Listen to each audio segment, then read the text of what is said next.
Yəni Allah heç bir zaman bax Allah özünü necə tanıdır həmişə? Bismillahirrahmanirrahim deyir. Yəni Allah heç bir zaman özünü qorxu ilə deyil, mərhəmətlə, rəhmanla, Aynen. sevgi ilə tanıdır. Bismillah və elhamdülillah, əssəlamu aleykum və rəhmətullahi və barakatuhu. Dəyərli müsəlman, bacı və qardaşlarımız, yenə Elşad Mirinin öz ağlının zəifliyinə uyğun olaraq Quran-ı Kərimə verdiyi xətalardan birini sizə izah eləməyə çalışacağıq. Elşad Miri iddia eləyir ki, Allah Taala heç bir zaman özünü əzab verən və ya insanların etdiyi günahlara görə onları cəzalandıran birisi kimi təqdim eləməyib. Allah daim özünü rəhmətli, mərhəmətli kimi göstərib. Biz Allahın mərhəmətinin genişliyinə, rəhmətinin qəzəbini qabaqladığına heç bir şəkk eləmirik. Bu bizim etiqadımız və inancımızdır. Lakin Elşad Miriyə demək istəyirik ki, sən Quranda bəzi ayələri bilir, lakin əksər ayələrdən qafil olduğuna görə insanları bu cür aldadırsan. Allah Subhanahu wa Ta'ala Quran-ı Kərimdə Hicr surəsində görün nə deyir? 49-50-ci ayələrdir. Hicr surəsi 49-un 50-ci ayələr. Allah Taala Peyğəmbərimiz Muhammed sallallahu aleyhi və səlləmə deyir ki, nəbbi ibadi, qullarıma xəbər ver. Nə deyir? Nəbbi ibadi, qullarıma xəbər ver. Nəyi xəbər versin? Ənni ənəl qafurur rahim. Həqiqətən də mən, şübhəsiz ki, mən bağışlayan və rəhimliyəm.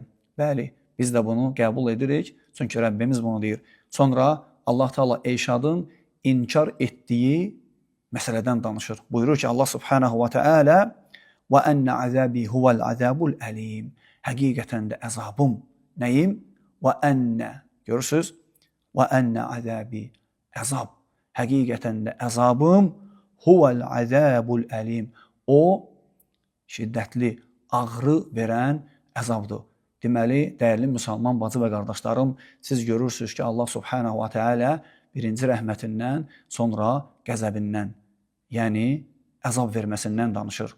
Amma adam iddia eləyir ki, heç bir zaman Allah Quranda qəzəbindən və ya cəzasından danışmır, daim rəhmətindən danışır. Hətta deyir ki, baxsan Allah Taala Quranda başlayır ki, Bismillahirrahmanirrahim, o isə belə deyir, Bismillahirrahmanirrahim, belə ayə oxunmur, bu oxunuş da düzgün deyil.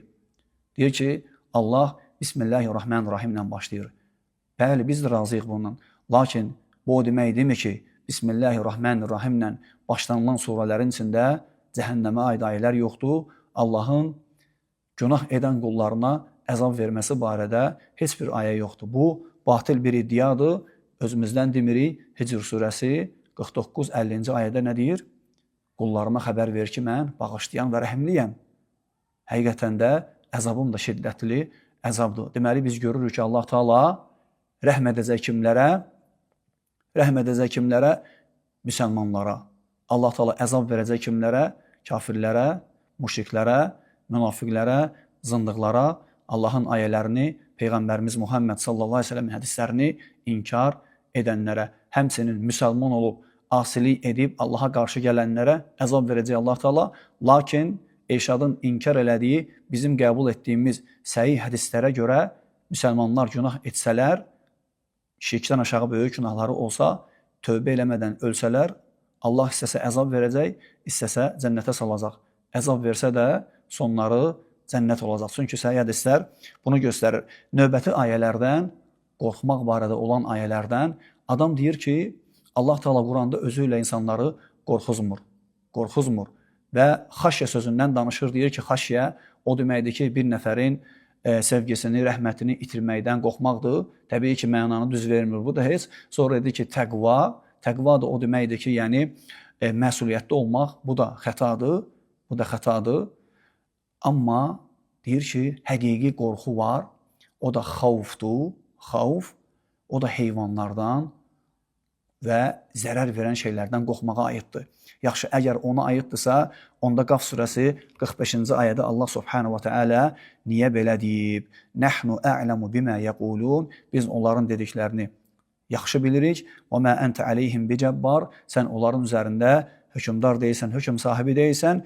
Fəzəkkir bil Qur'ani. Sən Qur'an ilə xatırlat. Kimə? Mən yaxafu vaid. Vaiddən. Vaid nədir? Allahın qiyamət günündən, Allahın əzabından Allah Teala deyir ki, fəzəkir bil Qur'ani mən yaxafu vaid.